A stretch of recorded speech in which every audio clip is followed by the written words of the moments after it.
Commissioner police यांना आम्ही निवेदन दिलं आहे की पहिल्यांदाच खूप वर्षानंतर किंवा पहिल्यांदाच राजकीय हेतू पुरस्सर पॉलिटिकली मोटिवेटेड मर्डर हा सोलापुरात झालाय.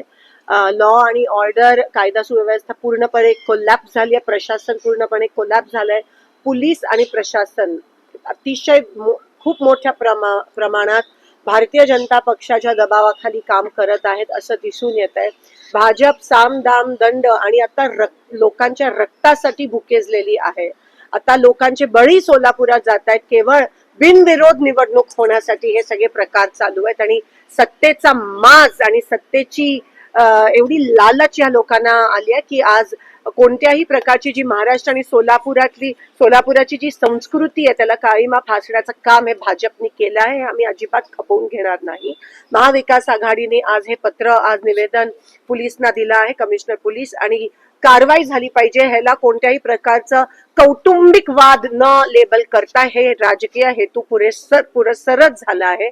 आणि आज सीपीने रेकॉर्डवर आणलंय की 100% पॉलिटिकली मोटिवेटेड आहे. कारण का कोणाचा तरी फॉर्म विड्रॉ करण्याच्या दबावाखाली हे करण्यात आलं आहे आणि त्याच्यातून हा मर्डर झालाय. पोलिसांनी कारवाई केली पाहिजे, सीडीआर तपास झाली पाहिजे, जे कोणी दोषी आहेत त्यांना अटक झाली पाहिजे, एक स्पेशल कमिटी ह्यासाठी नेमली पाहिजे, हा आमचा आग्रह आहे. एवढाच नाही तर इलेक्शन होईपर्यंत हे इलेक्शन पारदर्शक झालं पाहिजे. ह्यासाठी पण पोलीस प्रशासनाची कोणत्या पद्धतीत तयारी आहे, कारण का अमाप पैसे वाटप होणार आहे. 10च्या नंतर पण आचारसंहितेचं उल्लंघन होणार आहे. जे सत्ताधारी आहेत त्यांना तुम्ही करायला देणार आणि आमच्यावर दबाव आणणार.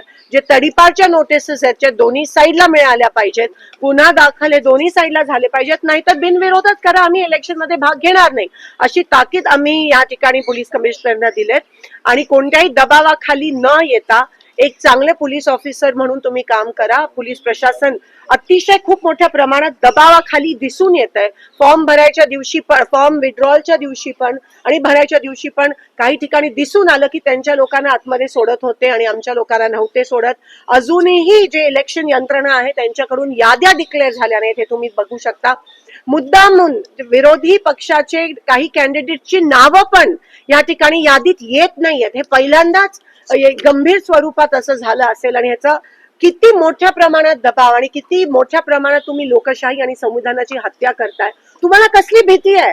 तुम्ही आमचेच कॅन्डिडेट एक तर पळून घेऊन जाता, त्यानंतर तुम्ही 3 नंतर एबी फॉर्म द्यायला, 3 नंतर कोणतेही कागदपत्र, एबी फॉर्म असो किंवा नसो, तुम्हाला स्वीकार करण्याचा काही अधिकार नाहीये. ते साफ डिस्क्वालिफिकेशन साठी ग्राउंड बनू शकतं. आणि म्हणून आम्ही रिट पिटिशन हायकोर्टमध्ये दाखल करणार आहोत.